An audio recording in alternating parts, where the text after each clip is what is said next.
In a town where truth was as rare as a rainbow at midnight, something extraordinary happened every time a lie was told.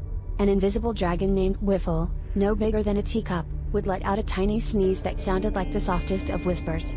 Whiffle had lived in the shadows, unnoticed, until one windy evening when Mayor Phibbs announced to the townsfolk that there would be free candy forever. Achoo! Went Whiffle, sending a swirl of glittering dust into the air. The children giggled, and the adults paused, puzzled. As Phibbs filled the air, Whiffle's sneezes became a symphony, each one a gentle reminder that not everything was as it seemed. Soon, even the biggest fibbers began to wonder about the mysterious sneezes. Whiffle, with each gentle sneeze, sprinkled a bit of magic that made people think twice, turning the town into a place where truth began.